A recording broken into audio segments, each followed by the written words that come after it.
Assalamualaikum warahmatullahi wabarakatuh. Halo, selamat malam pemirsa TVmu dimanapun Anda berada. Senang sekali pada kesempatan kali ini saya Patria Handung Jaya bisa menemani Anda di program Getapak Gerakan Ketahanan Pangan Keluarga.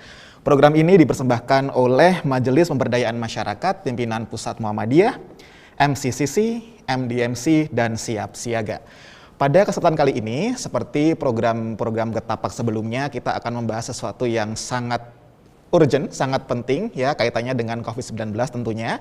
Dan topik kita pada hari ini adalah urban farming, bertani di era pandemi. Baik, ketika kita membicarakan tentang COVID-19 dan dampaknya memang tidak pernah selesai, pemirsa sekalian. Yang paling kita rasakan di sini adalah dari segi kesehatan, dan ketika kita berbicara mengenai kesehatan, maka topik mengenai ketahanan pangan menjadi sangat krusial untuk dibahas. Mengapa? Karena untuk mencapai masyarakat yang sehat, tentu saja kita perlu memiliki ketahanan pangan yang baik. Apabila kita mencoba untuk melihat topik mengenai ketahanan pangan, kita lihat bahwa ada dua sisi masyarakat, yaitu di pedesaan dan juga di perkotaan. Mungkin bagi masyarakat di pedesaan, hal-hal mengenai ketahanan pangan tidak akan terlalu menjadi masalah yang besar. Karena selain masyarakatnya yang menjadi petani atau bercocok tanam, banyak sekali lahan-lahan yang kosong dan bisa untuk ditanam sesuatu di sana. Akan tetapi kita bisa lihat hal sebaliknya terjadi di perkotaan, di mana sangat susah sekali bagi masyarakat perkotaan untuk menemukan lahan-lahan untuk bercocok tanam, sehingga hal ini menjadi permasalahan dalam mencapai ketahanan pangan. Untuk itu, ada satu solusi, pemirsa sekalian, yaitu mengenai urban farming, di mana kita bisa bertani dimanapun, dalam hal ini adalah bertani di perkotaan. Di sini hal ini menjadi solusi yang sangat efektif, karena kenapa? Karena ketahanan pangan yang merupakan berbasis urban farming ini dipercaya efektif karena masyarakat di perkotaan dan dimanapun banyak berada di rumah pada saat ini, banyak yang bekerja di rumah, banyak yang belajar di rumah, sehingga mereka akan mempunyai banyak sekali waktu untuk melakukan urban farming atau bertani demi ketahanan pangan. Selain itu, hal ini juga dapat menjadi salah satu terobosan untuk mendukung ketahanan pangan keluarga. Baik, untuk membahas hal tersebut, pemirsa, kita sudah bersama dua tamu yang spesial. Akan saya sapa dulu. Yang pertama adalah Bapak Suadi Junaidi, PhD. Assalamualaikum, Bapak. Waalaikumsalam warahmatullahi wabarakatuh. Bagaimana kabarnya malam hari ini, Pak? Alhamdulillah, sehat. Ya, sehat, alhamdulillah. Kita biru-biru sepertinya sama ya, Pak ya? Kayaknya sehati kita, Mas Patria ya. Baik, ya. Dan Bapak ini adalah dosen Departemen Perikanan di Universitas Gadjah Mada, dan beliau juga merupakan pegiat Majelis Pemberdayaan Masyarakat Pimpinan Pusat Muhammadiyah. Selanjutnya, sudah bersama saya yaitu Bapak Insinyur Syafi'i Latukonsina. Assalamualaikum, Bapak. Waalaikumsalam. Sehat, Pak? Alhamdulillah. Baik, Bapak ini adalah konsultan ahli Majelis Pemberdayaan Masyarakat Pimpinan Pusat Muhammadiyah. Jadi, pemirsa, selama 1 jam ke depan kita akan berbincang dengan pakar yang luar biasa ini mengenai ketahanan pangan, khususnya dalam bidang urban farming. Dan Anda pun di rumah tidak hanya bisa menonton, tapi Anda bisa turut berpartisipasi dengan melalui telepon ataupun pertanyaan melalui WhatsApp di nomor 0852 2507 9119. Bagi Anda yang beruntung, pertanyaannya akan kami bahas di sini dan akan dijawab oleh beliau berdua tentu saja. Baik, nah kita akan mulai membahas topik ini mungkin satu persatu, Bapak ya. Mungkin saya akan mulai dari Pak Suaidi terlebih dahulu. Bapak, menurut Bapak urban farming itu seperti apa sebenarnya? Mungkin dari segi definisi atau mungkin dari segi pengertian itu seperti apa, Pak? Ya, baik, makasih Mas Patria. Kalau kita bicara tentang urban farming gitu ya, ya nama belakangnya farming gitu ya.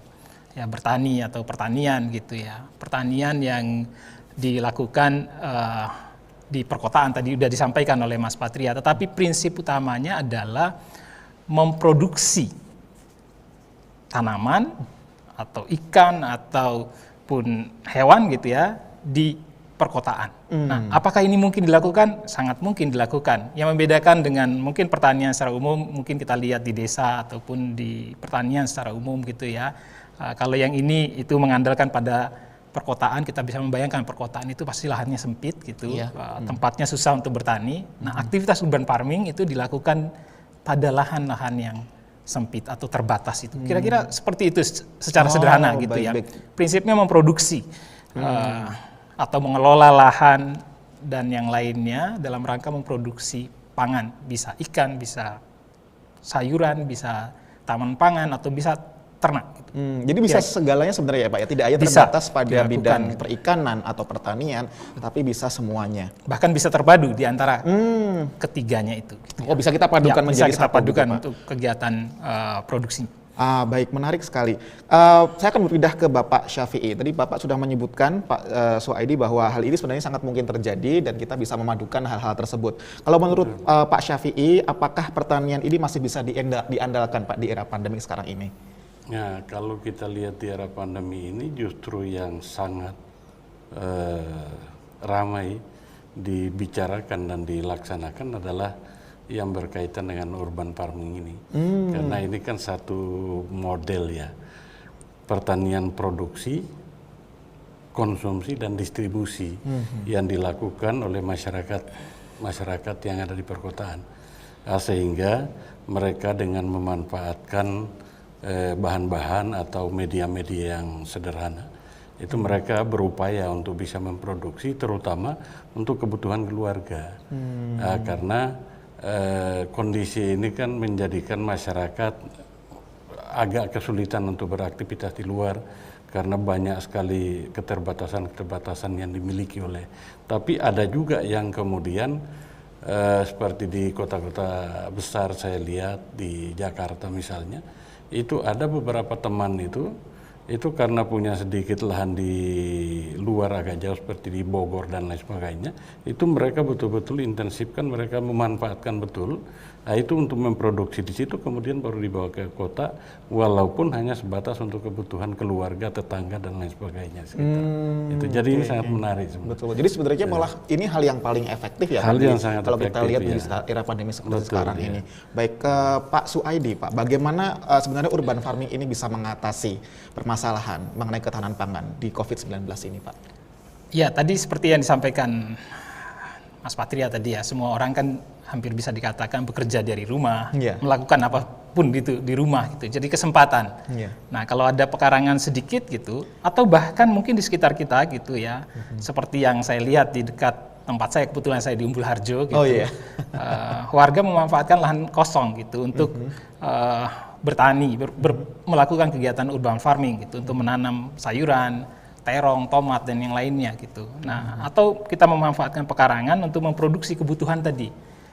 Mungkin untuk sementara adalah kebutuhan untuk kita gitu, atau dibagikan dengan tetangga. Itu bisa kita lakukan di pekarangan yang kita miliki gitu. Dan secara teknis nanti kalau kita bahas lebih jauh nanti itu tidak bisa dikatakan bisa dilakukan gitu ya. Kira-kira sangat memungkinkan untuk dilakukan untuk kepentingan ketahanan pangan rumah tangga ataupun keluarga tadi ya. Seperti gerakan yang sedang kita lakukan. Jadi sebenarnya agar kita bisa lebih mandiri gitu ya Pak ya, dari segi pertanian, mengenai mungkin kita sangat susah mencari produksi konsumsi makanan sehingga kita bisa mandiri dengan melakukan hal itu sendiri. Lalu kalau misalnya kita berbicara dari segi teknis mungkin tadi ya Pak, sebenarnya apakah semua orang itu bisa melakukan atau harus ada trik-trik tertentu atau skill-skill tertentu untuk melakukan hal ini? Bapak Syafi'i dulu mungkin. Sebenarnya ini kan kegiatan ini kan sangat sederhana ya. Semua orang bisa melakukan itu. Nah, saya lihat bahkan di beberapa tempat ada yang kita ajarkan itu justru itu kegiatan dilakukan oleh anak-anak kecil, anak-anak SD. Mereka sembari bermain lalu kemudian kita dari MPM kemudian mengajarkan pada mereka, lalu mereka sangat gembira sekali melakukan itu. Mereka tidak sadar bahwa apa yang akan dihasilkan ini betul-betul manfaat buat keluarga, buat masyarakat sekitar mereka. Tapi dampaknya sangat luar biasa. Jadi bersenang-senang sekaligus membantu ya Pak? Iya, karena mereka bisa memanfaatkan sampah-sampah dapur, ya kan, untuk pembuatan pupuk organik dan lain sebagainya. Nah ini sangat menarik buat mereka, gitu. Nah, sehingga kegiatan ini jadi kegiatan keluarga mulai dari orang tua sampai ke anak yang masih kecil pun, nah, itu jadi satu ini yang sangat menarik untuk mereka. Jadi semuanya bisa ya Pak ya, dan Semuanya bisa bisa menjadi dilakukan. salah satu quality time juga mungkin Bisa, bagi keluarga bisa, ya iya. untuk berkumpul sekaligus Betul. bercocok tanam di sana. Betul. Baik. Kalau menurut Bapak bagaimana Pak? Ya, saya kira bisa dilakukan oleh siapapun gitu. Dan kita sangat dibantu sekarang, dibantu oleh banyaknya media tanam misalnya tersedia di sekitar kita, dari yang bekas sampai beli baru gitu ya. Kita bisa menggunakan media tanam kalau yang bagus di perkotaan misalnya wall planter ataupun pipa vertikultur gitu. Kebetulan di rumah saya menggunakan itu, memadukannya dengan ikan gitu. Nah, ada banyak media sampai ke PET botol-botol minuman bekas kita bisa gunakan untuk media tanam. Artinya bisa dilakukan oleh siapapun untuk menanamnya, bisa memanfaatkan dari yang bekas sampai yang beli yang baru gitu ya. Kalau memang tertarik untuk melakukan sesuatu yang tidak sekedar produksi pangannya, tapi ada sisi estetikanya. Gitu. Orang kota kan senang dengan itu juga kan ya. Estetik gitu ya Pak ya. Indah gitu, bagus gitu. Iya, Nah itu juga satu bagian, sehingga kalau kita bisa menciptakan itu gitu, artinya tidak saja kita memproduksi pangan gitu ya, tapi juga memproduksi kesenangan gitu ya. Sehingga ya hati ya senang gitu walaupun kondisinya susah gitu. Nah itu satu bagian dari manfaat gitu ya yang kita bisa petik dari melakukan kegiatan pertanian di kota tadi ya. Apalagi tadi Pak Safi menyampaikan bisa anak-anak gitu. Kita melakukan juga bersama dengan bahkan banyak kelompok masyarakat di kota gitu, kita lakukan bareng-bareng, itu juga hal yang menarik. Membuat ikatan sosialnya juga menjadi semakin baik. Interaksi juga Interaksi gitu ya, Pak, juga ya? baik gitu ya. Jadi sebenarnya di satu sisi kita memperoleh ketahanan pangan, tapi di sisi lain juga kita bersenang-senang ya, melakukan hal yang positif, hal yang estetik tadi gitu ya. Iya, Pak. betul. Baik pemirsa, kita akan masih membahas hal lainnya yang sangat menarik, tapi tentu saja setelah yang satu ini, setelah pariwara berikut ini, tetaplah bersama Getapak.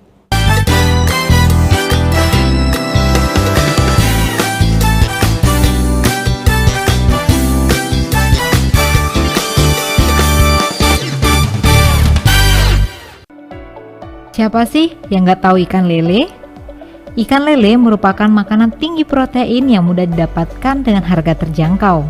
Dan tentunya dengan komposisi gizi tinggi seperti protein, lemak, mineral, dan air. Selain itu, ikan lele mudah dalam pemasarannya, sehingga memiliki peluang bisnis yang besar. Tidak hanya dapat dibudidayakan dalam skala besar, ikan lele juga dapat dibudidayakan dalam skala rumahan. Budidaya ikan lele dalam ember tidak memerlukan lahan yang luas dan biaya yang besar, sehingga masyarakat mampu mengelola budidaya secara mandiri untuk menjaga ketahanan pangan keluarga dan penghasilan tambahan.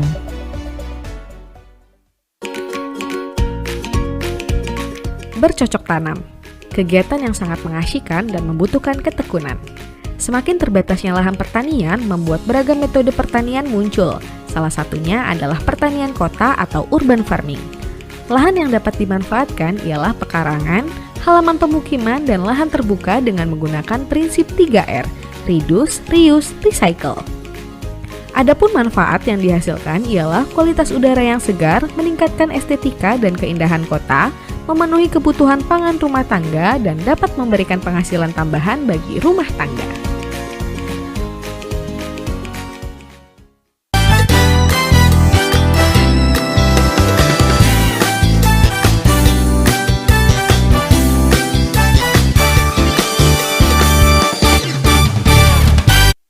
Baik pemirsa, kembali lagi di Getapak Gerakan Ketahanan Pangan Keluarga. Masih bersama saya di sini narasumber kita yang luar biasa, yaitu Bapak Suaidi dan juga Bapak Insinyur Syafi'i. Kami sudah membahas beberapa hal, tentu saja mengenai urban farming, di mana apakah ini masih mungkin untuk melaksanakan urban farming, dan juga seperti apa saja contoh-contoh urban farming, dan apakah ini bisa dilakukan oleh semua orang, begitu nggih Pak? Nggih. Ya, kemudian selain itu pemirsa, saya kembali mengingatkan bahwa Anda pun bisa turut berpartisipasi dalam acara kami melalui telepon ataupun pesan via WhatsApp di nomor 0852 2507 9119. Kami akan dengan bahagia menjawab pertanyaan Anda mengenai urban farming dan prakteknya seperti apa. Begitu. Baik, kita akan lanjutkan diskusi kita hari ini, pemirsa sekalian. Selanjutnya adalah saya ingin membicarakan mengenai kemungkinan.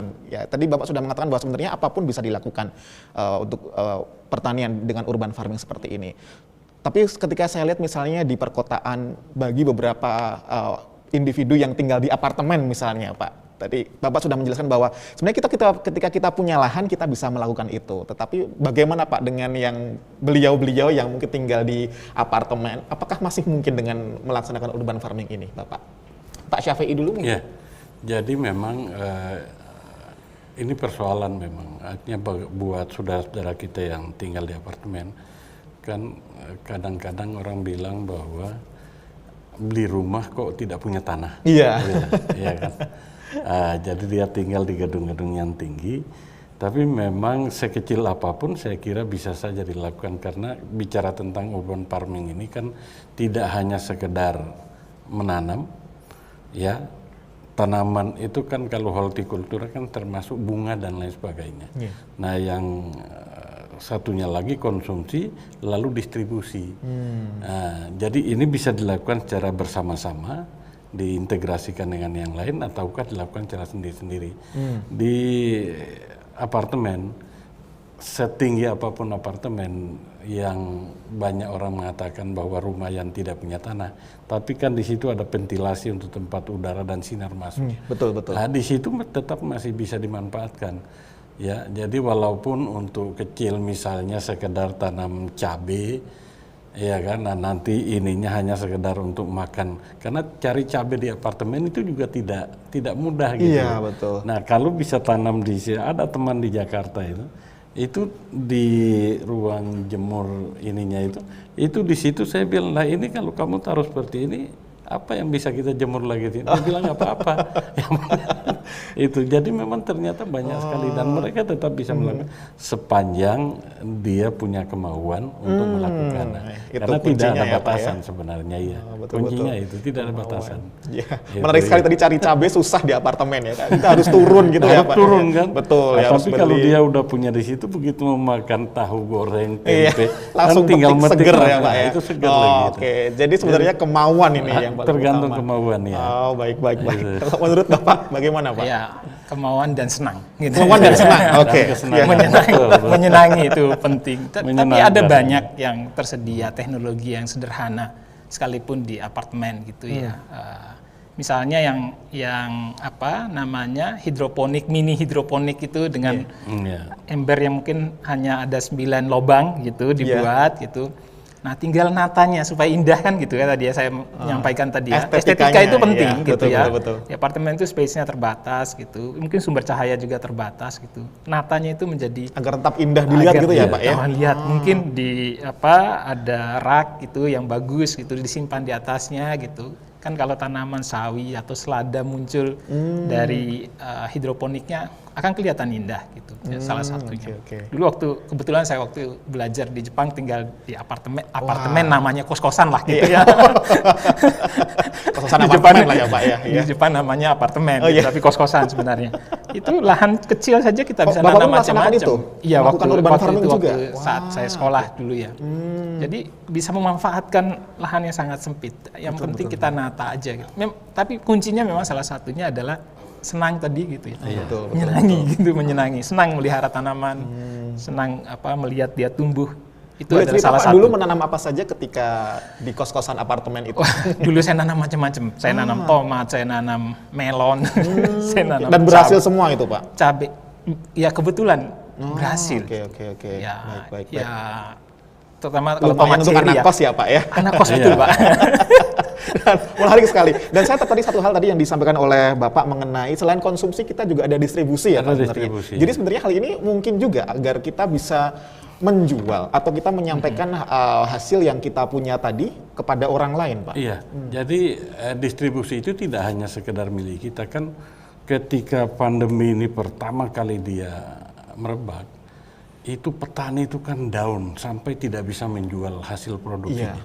Nah, lalu kemudian kita lakukan dari PP Muhammadiyah di Jakarta, kita lakukan satu gerakan di wilayah Bogor itu bagaimana karena harga beberapa komoditi itu betul-betul down. Lalu bagaimana ada aksi itu kita lakukan pembelian baru kita distribusikan pada ternyata dua sisi ini yang tidak bisa dilepas. Bahwa di sana tidak bisa menjual, di sisi yang lain saudara-saudara di kota itu untuk mendapatkan sayuran atau hasil buah yang segar itu juga sangat kesulitan dengan harga yang amat sangat tinggi, sementara di tingkat petani itu bahkan sama sekali tidak bisa menjual. Itu merugi jadi ya, Pak, ini iya itu jadi ini sangat penting itu. Sehingga kalau ini dilakukan dengan baik saya kira berbicara tentang urban farming ini itu nggak bisa satu ini aja, tapi kalau dalam satu bingkai itu semua dia termasuk di dalamnya. Iya. Menarik sekali perbincangan masalah jalannya itu konsumsi. Memang sampai sekarang sih kalau saya di rumah masih selalu lakukan itu, karena tidak hanya sekedar kita menanam untuk konsumsi, tapi dari sisi kesehatan itu kita sangat membutuhkan itu. Karena kita paham ya Pak ya bagaimana kita tahu bahwa petani-petani kita ini kan tingkat penggunaan racun, pupuk dan pestisida tertinggi, bahkan kalau saya bilang di dunia itu mungkin di Indonesia. Paling tinggi itu paling tinggi, Pak. Itu mungkin di Indonesia. Apa latar belakangnya itu Pak? Pertama memang bisnis ya, jadi promosi yang begitu gencar sehingga masyarakat tani itu rasanya ketakutan kalau dia tidak menggunakan ini seakan-akan dia tidak panen. Tapi sebenarnya tidak. Itu yang jadi persoalan sebenarnya, sehingga lebih nyaman. Kalau buat saya itu lebih nyaman kalau saya bisa produksi sendiri di rumah. Seperti tadi saya mau berangkat ini itu metik dulu, masak baru makan. Lalu kemudian, tapi kalau kita cari di pasar kan agak, walaupun hanya sawi atau kalau tomat, cabai, terong selalu tersedia lah. Itu ya, pingin makan tinggal metik lalu. Nah, dan kita pastikan bahwa hasilnya pasti organik. Karena kita yang lakukan sendiri. Gitu. Jadi kita sebenarnya lebih yakin. Jauh lebih yakin. Ya lebih sehat juga. Dari sisi kesehatannya kita jauh lebih yakin. Karena kita lakukan untuk kebutuhan kita sendiri tanpa menggunakan bahan kimia yang membahayakan kesehatan. Misalnya pupuk kimia, pestisida kimia. Itu sama sekali tidak. Seperti yang Bapak ceritakan tadi juga bahwa mungkin bahkan anak-anak pun bisa menggunakan pupuk kompos dan lain sebagainya sehingga menjadi lebih sehat gitu ya Pak ya. Wah, oke, menarik sekali. Jadi kemauan, kesenangan, estetika. Baik, selanjutnya pertanyaan saya adalah mengenai jenis-jenis urban farming sebenarnya Bapak. Tadi Bapak sudah menyinggung sedikit bahwa ini tidak hanya pertanian saja sebenarnya, kita bisa menggunakannya sebagai perikanan dan lain sebagainya. Mungkin Bapak bisa menjelaskan lebih detail Pak sebenarnya bidang apa saja yang mungkin untuk dilaksanakan di urban farming ini Pak? Ya, kalau sepanjang yang saya ketahui ya, yang saya lihat ya, kalau saya sendiri baru melakukannya menggabungkan dua. Jadi ikan dan tanaman horti khususnya sayuran, entah itu cabai, tomat dan kawan-kawannya gitu ya. Tapi ada juga yang sudah mulai lebih terpadu lagi dengan peternakan gitu ya. Jadi kompos hasil dari ternak, komposnya bisa dimanfaatkan untuk media tanamnya gitu ya. Air limbah dari ikan bisa dimanfaatkan sebagai untuk pupuk dari tanamannya. Jadi kalau dari sisi apa sajanya cukup banyak yang bisa kita tanam. Tentu terutama yang utama adalah yang populer adalah sayuran gitu ya. Yang sangat populer gitu ya untuk diproduksi tadi baik untuk dikonsumsi sendiri gitu. Walaupun sebagian tadi yang skalanya agak besar sudah memasok kebutuhan konsumen yang lain gitu ya. Tetapi yang dominan sekarang gitu ya. Kalau kita menyebut urban farming itu pasti relatif dekat dengan rumah tangga, kepentingan rumah tangga, kepentingan sendiri gitu ya. Terutama sayuran tadi itu terutama sayuran. Baik. Terutama sayuran. Nah, mungkin semakin ke sana semakin terpadu kalau saya melihat dan itu sangat mungkin dilakukan. Jadi kita memadukan antara katakanlah yang sederhana gitu ya. Di rumah gitu ada ember gitu ya. Budidaya sekarang yang sangat populer gitu ya, budidaya ikan dalam ember. Di dalamnya ada ikannya, di atasnya ada kangkung atau sayurnya itu. Sudah banyak, sudah populer, sudah MPM itu sudah melakukan pengabdian banyak gitu untuk itu. Atau bahkan mungkin kita punya kolam yang lebih besar, di pintu air buangannya kita angkat dengan pompa, kita salurkan ke tanaman kita gitu. Baik yang tadi banyak media tadi yang kita sebutkan, baik itu medianya pipa atau mungkin di tanah gitu, itu menjadi sumber nutrien bagi tanaman gitu ya. Yang tentu saja produknya tadi seperti yang disampaikan Pak Safi tadi, kita ketahui betul bagaimana yang kita makan itu diproduksi, kira-kira seperti itu gitu ya. Itu menjadi bagian yang menarik dari kegiatan urban farming gitu. Baik. Jadi sebenarnya melakukan satu hal tapi bisa langsung dua sekaligus ya Pak ya, sambil menyelam, minum air, budidaya bisa juga. Tiga, bisa. Menurut Bapak bagaimana Pak? Pernah kira-kira 7-10 tahun lalu Bupati Bantul itu melakukan ini sangat bagus sekali. Jadi beliau itu membagikan kepada anak-anak SD sekolah dasar, itu setiap anak itu dikasih ayam 2 atau 3 kalau nggak salah waktu itu. Lalu kemudian dia memelihara ayam itu kan dengan memanfaatkan pakannya kan nggak perlu beli. Jadi memanfaatkan sisa makanan di dapur, lalu kemudian itu telurnya itu bahkan bisa digunakan untuk membayar SPP atau uang jajan mereka gitu. Dan itu program luar biasa dan itu urban farming. Itulah yang pernah dilakukan. Jadi sebenarnya kalau ada kolaborasi yang bagus antara pemerintah dengan ya saya katakan lembaga seperti Majelis Pemberdayaan Masyarakat lah untuk melakukan ini secara masif, itu saya kira akan luar biasa karena disampaikan Pak Swedi tadi, itu sesungguhnya kita bisa lakukan sistem pertanian terintegrasi itu antara peternakan. Ternak ini kalau ayam kita bisa ambil telurnya, otomatis kotoran padatnya kan ada di situ. Ini bisa kita manfaatkan sebagai campuran untuk media tanam. Karena makanan dia bukan bahan kimia. Betul. Itu ya. Lalu kemudian hasil tanaman ini itu bisa untuk dikonsumsi. Di sini pasti ada limbahnya. Iya kan. Limbah ini dan lain sebagainya ini bisa kita olah untuk pakan ikan.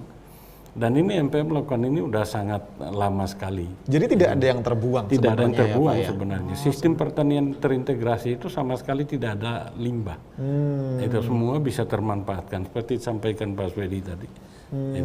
Air bisa disedot kemudian disalurkan. Itu pupuk sesungguhnya. Baik. Ya. Jadi yang menarik adalah kedepannya pun ini bermanfaat bagi keluarga sangat itu, tidak hanya memenuhi kebutuhan pangan ya Pak ya. Baik pemirsa, kita masih akan membahas banyak lagi hal mengenai urban farming tentunya di Getapak. Tetaplah bersama kami setelah pariwara berikut ini.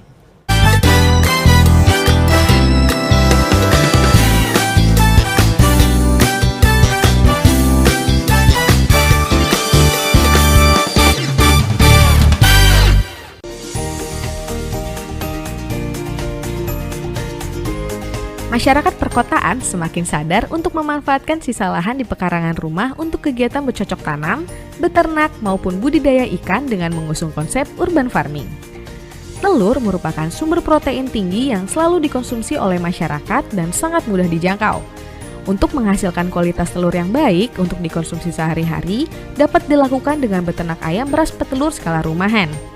Beternak ayam beras petelur skala rumahan saat ini sedang menjadi tren di masyarakat. Dengan lahan terbatas, mampu beternak ayam dan menghasilkan telur dengan kualitas baik.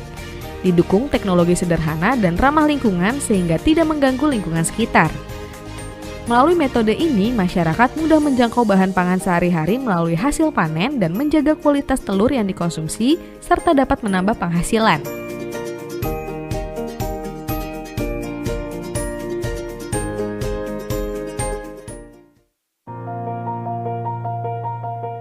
Assalamualaikum warahmatullahi wabarakatuh. Apa kabar pelanggan setia majalah Suara Muhammadiyah? Kini majalah Suara Muhammadiyah bisa Anda dapatkan dalam versi digital. Simak video ini untuk cara berlangganannya.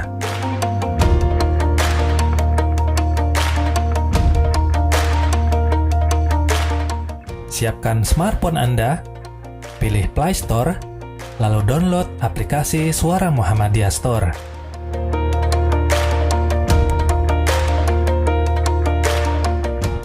Setelah proses download selesai, silakan buka aplikasinya. Jika Anda belum mempunyai akun, silakan untuk mendaftar terlebih dahulu.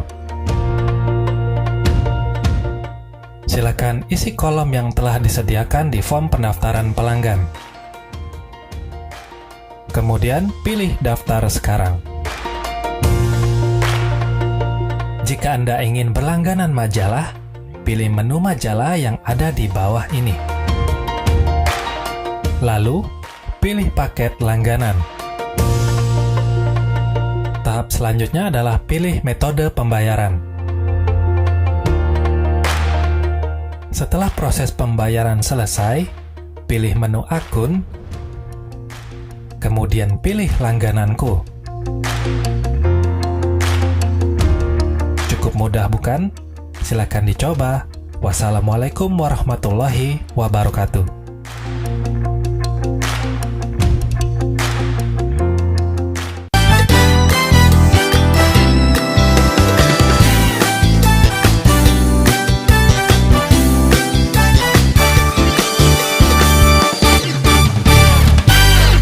Halo pemirsa, kembali lagi di Getapak Gerakan Ketahanan Pangan Keluarga dipersembahkan oleh MPM PP Muhammadiyah, MCCC, MDMC, dan Siap Siaga.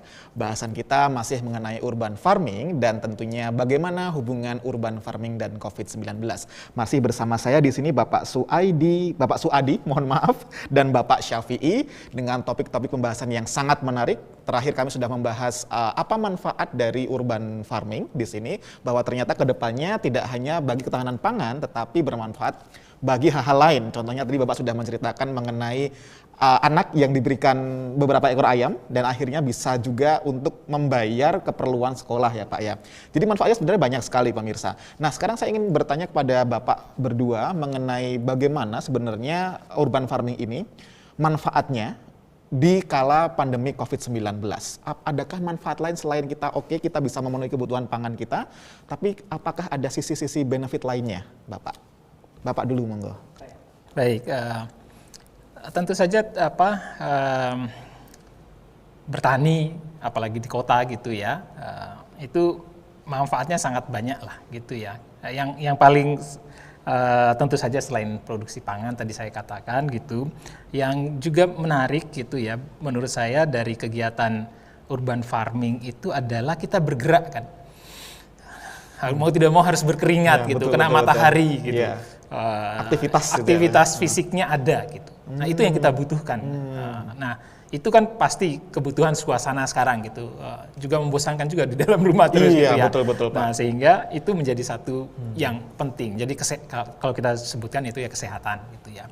Tentu saja ada sisi-sisi lain juga gitu, yang tentu saja ini manfaatnya tidak kita rasakan secara langsung, tapi bagi lingkungan di sekitar itu menjadi sangat bermanfaat. Lingkungan dalam artian kalau kita bertanam, kalau Mas Patria misalnya nanam di rumah, coba diamati, ada banyak sekali hewan-hewan yang datang ke situ, yang cukup bagus-bagus gitu. Itu keanekaragaman hayati sebenarnya, kalau orang kampus menyebutnya. Nah itu termasuk kan kita ulat-ulat Pak? Termasuk ulat, gitu ya. Termasuk ulat gitu. Jadi bahkan ada cara pemasaran yang baik gitu, menjual produk ada ulatnya itu menandakan dia produk yang organik, bagus, ulat aja suka, gitu ya. Apalagi manusia, manusia gitu. Berarti dia kurang mungkin pesisidannya mungkin tidak terlalu banyak atau itu menandakan baik gitu ya, bagi kesehatan gitu. Tentu saja gitu ya. Yang itu saya kira menjadi aspek-aspek yang penting yang kita butuhkan di kondisi sekarang gitu ya. Kita tetap bergerak, tetap beraktivitas. Dan aktivitas itu memberikan manfaat tidak hanya bagi kita, tapi juga bagi lingkungan di sekitar kita. Termasuk tadi lingkungan sosial, kalau kita bisa produksi lebih, kan bukan hanya buat kita gitu, bisa berbagi ke tetangga gitu ya. Itu kan mungkin bisa kita katakan itu bagian dari ya berbagi lah gitu ya. Betul. Kehidupan gitu, bertetangga. Memperkuat hubungan sosial satu sama yang lainnya, itu juga betul. Kehangatan loh ya, betul. Walaupun tetap harus jaga protokol jarak, protokol COVID masker. Itu menjadi bagian yang tidak bisa lepaskan gitu. Betul. Saya kira ya manfaatnya urban farming atau bertani, beraktivitas entah di pekarangan gitu. Yang sekarang kalau kita lihat urban farming itu kalau dulu di halaman belakang, sekarang sudah maju ke halaman depan, di samping. Sebentar lagi itu akan semakin banyak di rooftop gitu ya, di bagian-bagian atap rumah, di jendela tadi di itu jendela ya. gitu, itu semakin berkembang. Saya kira itu mengasihkan. Oke, baik, kalau menurut Bapak bagaimana Pak? Iya, jadi dampaknya luar biasa ya.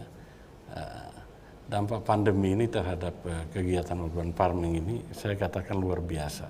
Kenapa? Orang yang tadinya tidak pernah, jangankan melakukan, berpikir saja tidak. Iya, nggak pernah kebayang untuk Nggak melakukan pernah itu ya Pak kebayang ya? gitu loh. Mungkin saya salah satunya Pak. Itu sekarang ini itu terutama ibu-ibu ya, itu menggandrungi tanaman hias. Wah, ini pengalaman sepertinya Itu luar biasa. istri Bapak. Ya. Betul, pengalaman karena saya lihat. Oh iya. Saya datang situ dan saya lihat. Nah, tidak hanya tanaman hias, tapi juga memang tanaman produktif karena tanaman hias ini memang merupakan tanaman hortikultur, ya kan, untuk estetika tadi, untuk keindahan dan sebagainya. Nah ini ada pertanyaan menarik dari Pak. Iya, ada pertanyaan yang Marno. sudah kita terima di sini dari Pak Marno yang sudah masuk di nomor WhatsApp 0852 2507 9119. Terima kasih Pak Marno atas pertanyaannya. Beliau dari Taman Tirto, Kasihan, Bantul. Wah, tetangga saya ini sepertinya ya. Pertanyaannya adalah apa yang harus dilakukan pemerintah agar kegiatan urban farming ini terus berkembang setelah mendapat momentum positif saat terjadi pandemi ini. Iya. Nah, jadi dukungan pemerintah ya dia Pak ya. Oke. Monggo Bapak dulu mungkin. Dukungan pemerintah udah sangat jelas sebenarnya. Kalau memang dia dikatakan positif, nah ini cerita pengalaman. Iya. Anak saya itu kan di Pertamina. Iya. Lalu teman mereka itu ada yang positif, lalu kemudian harus dikarantina. Iya. Karantina ini kan nggak boleh di ruangan ber-AC dan lain sebagainya. Iya. Nah, Harus muter aja ya beraktivitas Pak. kemudian keluar. Gitu. Nah lalu kemudian dia minta minyak kayu putih katanya itu. Dia dapat minyak kayu putih kiriman dari adik saya, lalu dikonsumsi 3 hari sembuh. 3 hari sembuh. Oke. Nah, saya bilang apakah itu karena minyak kayu putih? Dia ketawa, ya bisa ya iya, tapi bisa juga karena aktivitasnya selalu kemudian di luar. Oke. Itulah, selalu di luar, kena sinar matahari, lalu kemudian bergerak di luar untuk melakukan sesuatu. Nah, dengan makanan yang kemudian terjaga, daya imunnya ini kan akan Betul. Jadi karena aktivitas tadi seperti yang sudah disebutkan salah Bapak satu Suhadi karena tadi ya, itu, beraktivitas di luar. Karena itu kegiatan seperti urban farming ini kalau ini didorong pemerintah, ya harusnya menurut saya ini sesuai pertanyaan ini tadi. Iya, betul. Itu kalau bisa mereka yang dikarantina itu jangan ditempatkan di ruangan khusus. Iya. Mendingan ditaruh di lahan-lahan pertanian supaya setiap hari itu mereka mendapatkan udara segar, perubahan. Itu lalu setiap hari mereka bisa berjemur dan melakukan aktivitas di luar sana dengan konsumsi yang terus segar, ya hasil-hasil makanan yang nilai nutrisinya lebih baik tanpa ada campuran bahan kimia yang berlebihan. Saya kira ini akan daya imun itu akan muncul sangat cepat sekali dan pemulihan ini akan sangat cepat. Jadi tidak hanya berdiam diri di kamar, minum vitamin, ya itu penting juga, tetapi sebenarnya beraktivitas itu malah lebih efektif ya Pak. Orang sehat saja, kalau dia masuk ke ruangan ber-AC seperti ini, satu orang terkena di satu pojok, Kena saya yakin semua, mati iya. semua. Tapi kalau di luar, itu saya kira akan jauh lebih bagus kalau pemerintah mendorongnya ini jadi tempat-tempat karantina itu bukan ruangan-ruangan ber-AC, bukan. Justru malah yang terbuka. Justru harusnya yang terbuka dan ada aktivitas mereka gitu. Betul, baik. Itulah. Kan tidak semua yang ini itu lalu kemudian loyo harus tidur, kan tidak. Ada yang memang sehat. Ada yang memang betul-betul sehat bugar dan itu nggak bisa didiamkan di ruangan itu. Nah, ini pertanyaan sangat menarik. Malah lebih parah lagi nanti ya Pak ya lebih jadinya. parah lagi. Kalau menurut Bapak bagaimana Pak? Saya kira kalau tadi bicara peran pemerintah tadi ya, tentu saja ada cukup banyak lah ya, bisa kita lihat dari dukungan untuk mendorong aktivitas urban farming ini gitu ya. Dari mungkin memberikan paket benih dan tempat tanamnya gitu ya. Di kota paling tidak yang saya ketahui ada, walaupun tidak banyak gitu ya, tetapi ada.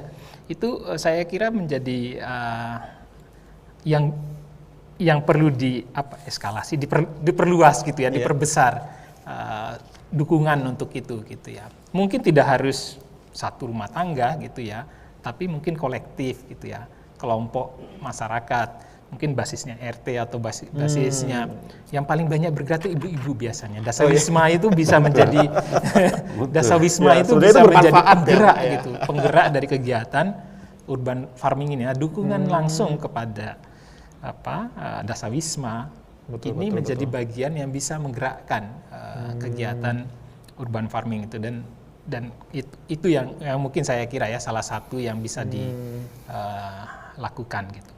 Oke, terlebih lagi tadi dihubungkan bahwa ternyata ibu-ibu tuh lebih suka juga dengan tanaman-tanaman ya Pak ya. Jadi akan sangat efektif sekali kita menggerakkan dasawisma gitu ya Pak ya. Betul. Salah satunya saya kira. Dan ada satu lagi pertanyaan dari Bapak Agus di Palembang dari YouTube. Wah, halo selamat malam Pak Agus. Assalamualaikum, terima kasih sudah bergabung.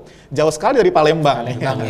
Baik, pertanyaannya adalah bagaimana Muhammadiyah menggelorakan ke cabang ranting kegiatan urban farming. Nah, jadi apakah ada amanat-amanat khusus bahwa yuk di ranting harus seperti ini, seperti itu? Bagaimana kira-kira Pak? Bapak dulu mungkin? Oke, ya saya kira bisa dimulai dari kelompok rumah tangga. Ya mungkin kalau di Muhammadiyah paling kecil ranting gitu. Karena bisa dilakukan dengan gerakan dari bawah gitu ya. Iya, betul. Tidak harus selalu dari atas tadi gitu ya Pak ya. dari betul. bawah gitu, bisa dimulai gitu. Beberapa orang gitu memulai dari hal yang kecil gitu. Itu bisa menjadi contoh. Biasanya yang di lapangan itu yang paling gampang menggerakkan itu adalah contoh. Nah, jadi kalau ada satu ranting katakanlah begitu, memulai dengan hal yang ya model urban farming. Kalau di pertanian kecil dipraktekkan contohnya, bisa dilihat itu biasanya cepat nyebarnya gitu ya. Betul. Nah, apakah tinggal sudah ada supportnya gitu ya, support tadi ya. Kalau ini masih kurang bibitnya ya, ada dukungan bibitnya. Media tanamnya kurang, mungkin disupport itu gitu ya. Tapi gerakan dari bawah gitu, itu yang mungkin perlu dimulai Pak Agus ya. Karena memulainya tidak terlalu susah menurut saya Pak Agus gitu ya, di Palembang. Tinggal hanya butuh kalau paling gampang gitu, beli polybag, isi tanah gitu, beli bibit cabai, tebar aja, kalau nggak bibitnya dibeli gitu, ambil di dapur, dilemparin aja ke situ, jadi bibit tinggal ditata-tata. Saya kira bisa dimulai Pak. Kalau kita mulai dari yang terkecil gitu, saya yakin kalau itu, apalagi Pak Agus saya yakin ini pasti suka dengan tanaman ini.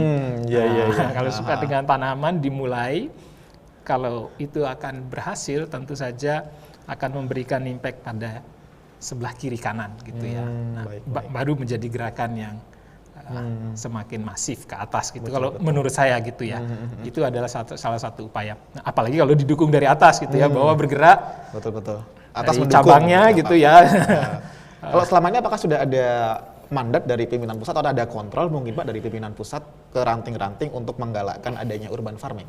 Ya, jadi kegiatan MPM ini itu sudah 10 tahun ini salah satu kegiatannya seperti itu. Kita tidak dulu memang karena belum pandemi mungkin ya. Jadi dia belum muncul bahwa urban farming ini harus digalakkan. Tapi di Muhammadiyah kegiatan MPM ini sudah diarahkan sejak dulu, sehingga banyak sekali kegiatan kita mulai dari Sabang sampai ke Merauke itu sudah kita lakukan. Nah, termasuk kita lihat teman-teman di beberapa kampus, kita lihat Uni Muda di Sorong misalnya, atau Universitas Muhammadiyah Parepare. Sampai hari ini itu kita masih tetap lakukan itu. Misalnya beberapa cabang dan ranting kemarin saya di Brebes, Brebes, perbatasan Brebes Cirebon, itu ada beberapa, ada satu ranting lah di situ, itu dia kita gerakkan. Kemudian sekarang ini di Sulawesi yang banyak, kebetulan kita lagi beberapa kegiatan khususnya di Kabupaten Wajo. Nah, kegiatan ini di cabang dan ranting itu sudah berjalan bagus sebenarnya. Nah, mungkin di Palembang memang secara spesifik, secara khusus kita belum ini di situ. Nah, mungkin suatu saat Tapi bisa berkunjung ke Palembang ya Pak karena, ya. Iya. kan cabang dan ranting ini kan jumlahnya kan besar sekali ya. Baik, Jadi tapi insya Allah mudah-mudahan dalam waktu yang tidak lama di Palembang bisalah kita gerakan itu. Betul, jalan-jalan ke Palembang, ketemu Pak insya Agus Allah. mungkin Ketemu ya. Pak Agus. Baik, ini sudah ada langkah konkret sebenarnya dari Muhammadiyah untuk hal ini. Baik, menarik sekali pemirsa, kita akan membahas lebih jauh lagi topik kita kali ini, tetapi jangan kemana-mana, tetaplah bersama kami di Getapak setelah pariwara yang satu ini.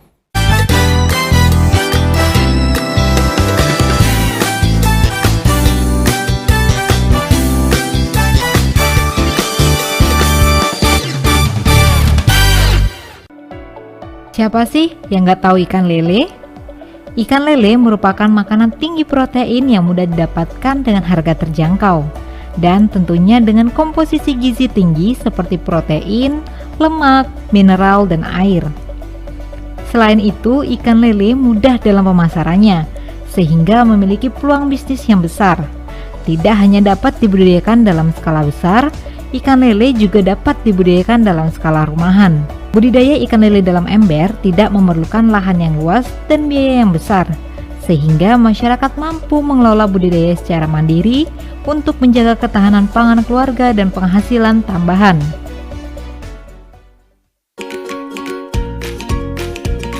Bercocok tanam, kegiatan yang sangat mengasyikan dan membutuhkan ketekunan.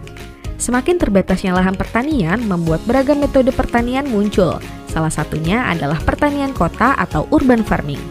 Lahan yang dapat dimanfaatkan ialah pekarangan, halaman pemukiman, dan lahan terbuka dengan menggunakan prinsip 3R, reduce, reuse, recycle. Adapun manfaat yang dihasilkan ialah kualitas udara yang segar, meningkatkan estetika dan keindahan kota, memenuhi kebutuhan pangan rumah tangga, dan dapat memberikan penghasilan tambahan bagi rumah tangga.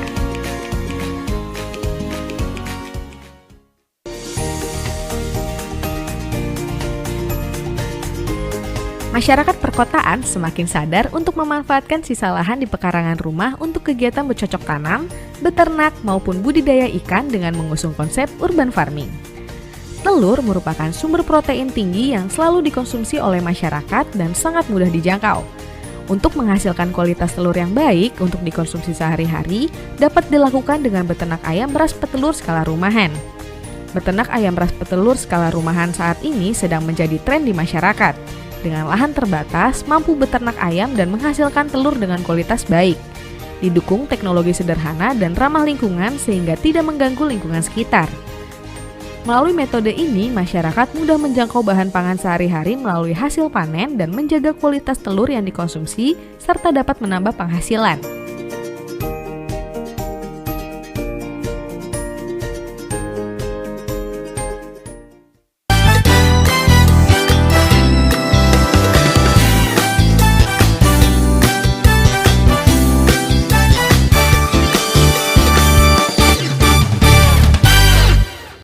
Baik pemirsa, kembali lagi di Getapak, Gerakan Ketahanan Pangan Keluarga bersama dua narasumber hebat kita malam hari ini.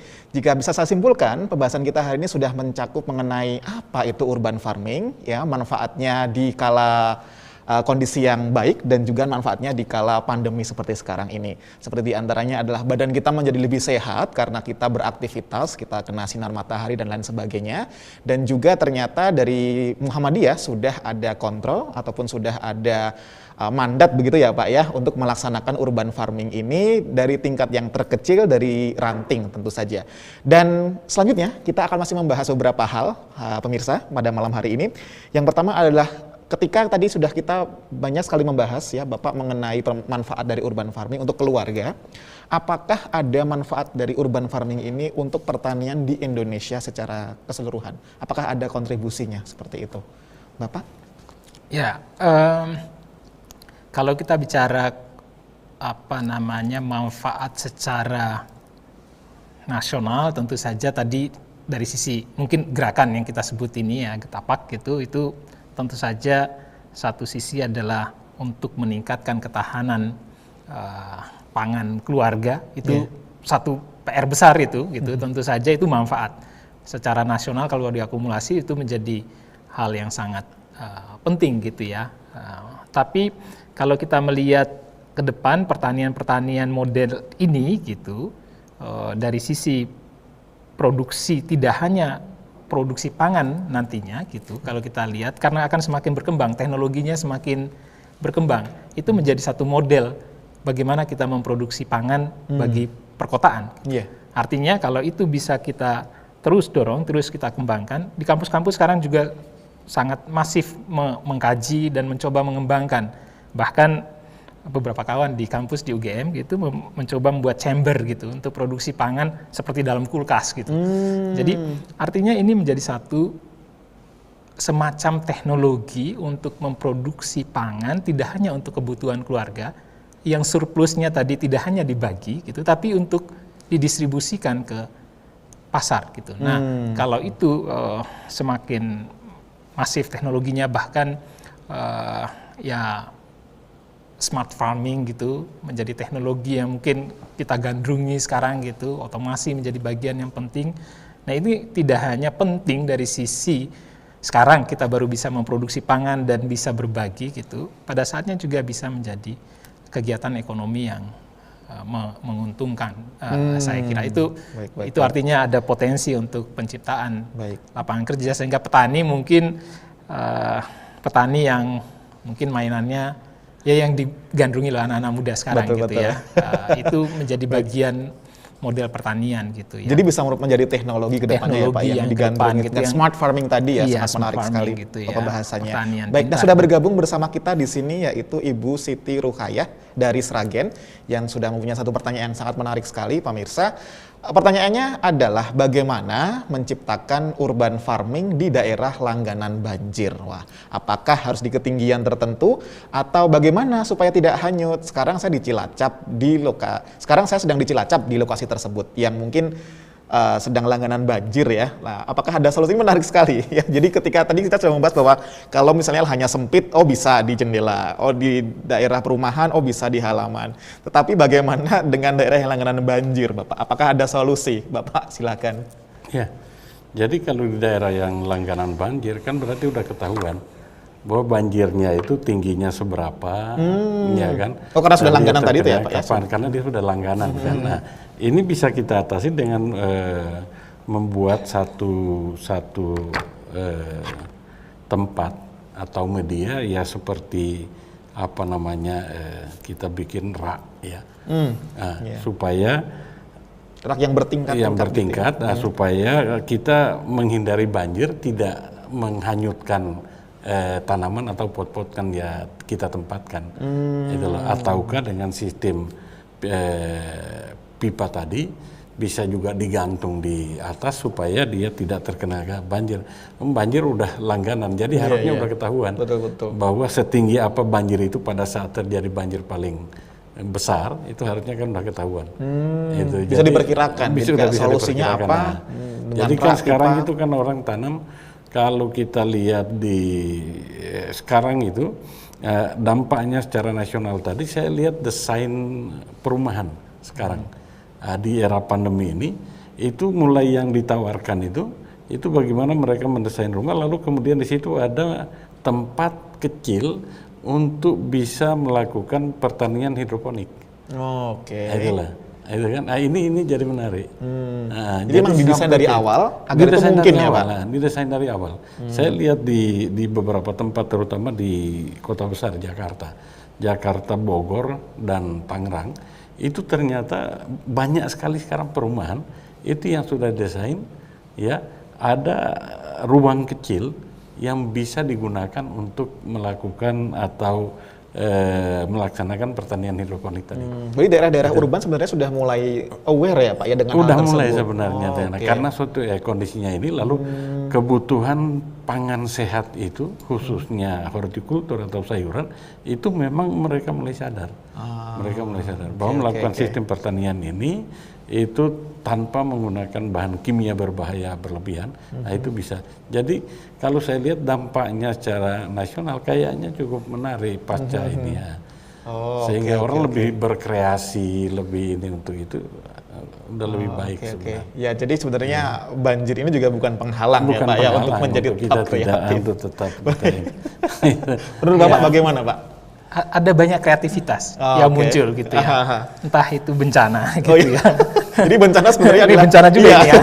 membawa nikmat. membawa nikmat, membawa kreativitas tadi ya Pak. Ada banyak kreativitas yang bisa yang berkembang lah gitu ya. Entah itu berkembang karena memang melihat di tempat lain mengembangkan atau mungkin memikirkan gimana caranya gitu. Iya. Jadi Pak Safi tadi menyampaikan ada solusi gitu ya. Bahkan mungkin tadi di awal kita menyampaikan hidroponik itu misalnya dari yang sudah ada, dari yang sifatnya sangat rumit itu gitu, sampai yang sangat sederhana hanya di dalam tempat baskom kecil bisa produksi pangan gitu. Jadi ada banyak alternatif gitu dan kreativitas itu memungkinkan untuk dilakukan. Ini mungkin nanti ke depan mungkin ya MPM kita ini tentu saja harus berjaring dengan perguruan tinggi entah negeri maupun perguruan tinggi Muhammadiyah gitu untuk mendiseminasikan paket-paket teknologi itu kepada masyarakat dimanapun posisinya gitu ya. Di kota atau di desa gitu. Ya, satu kata yang menarik tadi adalah dengan bencana kita menjadi ada nikmat gitu ya Pak ya. Kita menjadi lebih kreatif ternyata karena kita bisa memecahkan apapun dengan keadaan kepepet gitu ya Pak ya. Baik. Dan kedepannya pun ternyata nanti itu akan bermanfaat juga bahkan setelah pandemi ya Pak ya. Bahwa ternyata sekarang beberapa perumahan atau perusahaan, institusi mungkin sudah mulai sadar dengan pentingnya urban farming ini. Baik. Jadi mungkin terakhir Bapak adakah pesan untuk pemirsa di rumah khususnya ya mengenai urban farming khususnya dalam masa pandemi seperti sekarang ini. Bapak Suadi dulu mungkin Pak. Baik, makasih Pak Patria. Jadi kalau bicara urban farming gitu, tadi saya hanya mengajak ke pemirsa gitu, baik yang di TV-mu maupun yang online di YouTube tadi gitu. Ayo dikerjakan aja gitu. Dikerjakan itu pasti akan menemukan keasikan gitu ya untuk melakukan kegiatan urban farming. Kalau manfaatnya tentu sangat banyak tadi ya, dari sisi penyediaan pangan bisa bersilaturahmi lebih baik gitu ya, lebih bisa melihat aneka tanaman gitu ya, aneka hewan yang lain yang datang gitu. Jadi ada hal-hal yang menyenangkan termasuk diantaranya tadi kita menyebut estetika gitu ya. Itu kalau dikerjakan dan dimulai dari sekarang, nah itu mungkin yang saya dorong gitu ya. Ayo kita mulai aja. Mulailah gitu. Sekarang gitu ya. Mulai sekarang gitu, bertani di pekarangan gitu, yang sederhana saja akan menemukan kesenangan. Nah itulah yang kita butuhkan sekarang. Betul. Suatu kondisi yang sulit sekarang gitu, kita perlu hiburan. Nah hiburan itu bisa ada di pekarangan kita. Itu mungkin bahkan bukan cuma berhibur, punya hiburan, tapi kita punya manfaat. Punya manfaat, sana, ya, Pak. Ya, memproduksi yang bisa kita makan gitu ya. Kalau sekali. saya membuat Instagram, saya selalu menyebutkan. Nanti kita follow Instagram Bapak ya. dari pekarangan ke meja makan. Wah, oke. Jadi bisa memproduksi sendiri pangan yang ada di rumah dari kita. lingkungan sendiri ya Pak ya. Dari lingkungan sendiri. Bapak Syafi'i Pak. Iya, jadi kalau saya jangan menunggu, lakukan saja di tempat sekecil apapun di rumah, lakukan itu dengan alasan kesehatan. Itu. Jadi demi kesehatan, karena kalau kita lakukan sendiri kan kita bisa tahu kadar, artinya kadar bahan kimia yang berbahaya bagi tubuh yang bisa dipakai atau tidak, itu kita udah bisa memilih. Jadi tidak menggunakan pestisida, tidak menggunakan. Jadi lakukan saja sesegera mungkin di lahan sekecil apapun di rumah. Sehat tadi itu ya Pak ya. Karena alasan kesehatan tadi. Betul. Gitu. Karena tidak hanya dikonsumsi yang sehat, tapi kita mendapatkan sinar. Yang enak dengan hanya duduk kemudian tunggu sinar. Kan akan dikurung di rumah ya Pak ya. Katanya berjemur sekian menit, Iya. tapi apa enaknya kalau cuma duduk di kan lebih enak melakukan sesuatu, Aktivitas. tapi terkena sinar matahari gitu ya. Betul. Jadi lakukan saja, jangan tunggu di ruang sekecil apapun. Baik.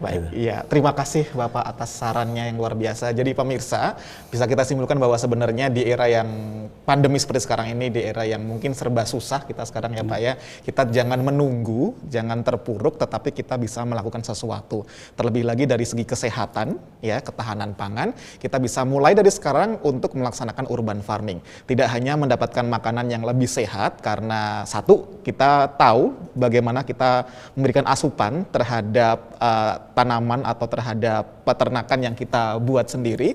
Kedua adalah kita bisa menjadi lebih sehat ke depannya karena kita beraktivitas di bawah sinar matahari, kita dapat keringat, ya kan, tidak hanya kita berdiam diri saja dan lain sebagainya.